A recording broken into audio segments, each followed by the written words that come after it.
everyone, this is Larry the Best, and reminding you what you feel you attract, what you imagine you become, what you say you see, and what you hear influences the results you produce in your world. So, during the last session, I was talking about the results of the most recent election. So like I said, when I saw that article about the website that Romney would have rolled out had he won the election, I started saying to myself, now, I want to know what happened. Because obviously, our success formula says what you feel you attract. If you listen to any of the news broadcast, you will know that towards the tail end of the campaign session, Mitt Romney's crowds were getting larger and larger.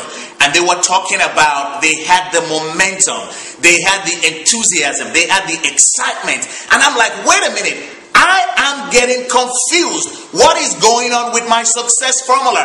What happened? The first part of the success formula says what you feel you attract. They were excited. They were enthusiastic. They had the emotions going for them. The second part of the formula says what you imagine you become. They had this all. They had imagined this stuff. As a matter of fact, I learned that the Romney campaign spent $25,000 on balloons and confettis they were going to use to celebrate. They paid that money already.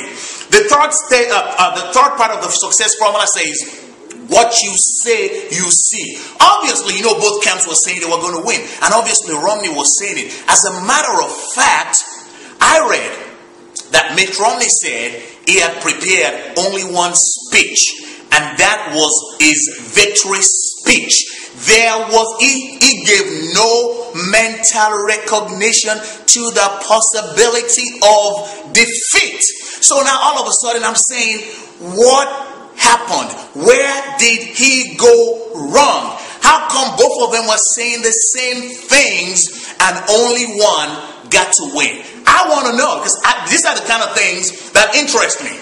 Yes, I'm a political junkie, but when I'm listening and following politics, I'm not following what most people are following. I'm looking for principles. When I'm watching basketball, I go to a concert, or I'm watching Super Bowl. This is the way my brain's working. I'm trying to figure out the principles that are making one individual, one team prevail, and the principles that the other side is violating. So I kept saying, what's up? So what's the fourth statement in the success formula? The fourth statement says, what you hear influences the results you produce in your world. And you know, since I couldn't crack the code with the first statement, what you feel you attract, with the second one, what you imagine you become, with the third one, what you say you see, I got a glimpse of where the problem lay when I processed everything I had been reading through the eyes of the fourth statement. What you hear influences the results you produce in your world. The reason why the Romney camp was shell-shocked when the results started to come in was because they could not believe it. They knew they had it in the bag. Their experts, their political experts, they even had this I don't even know what it's called. They had this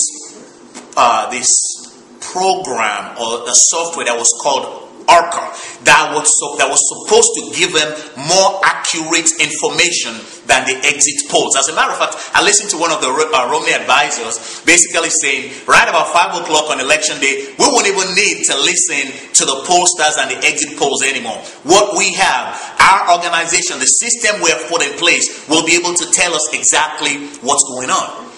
So I said, so what really happened? So I had to do some more analysis, because obviously I realized that what actually happened was the Romney camp was listening to their set of information.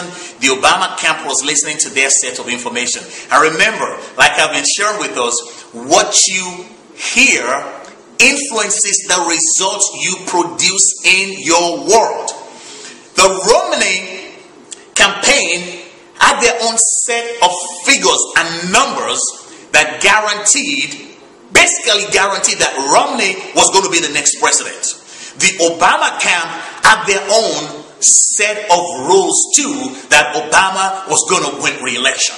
So now they were hearing different things, and both of them obviously were acting based on what they were hearing. So now the bottom line is, who was right?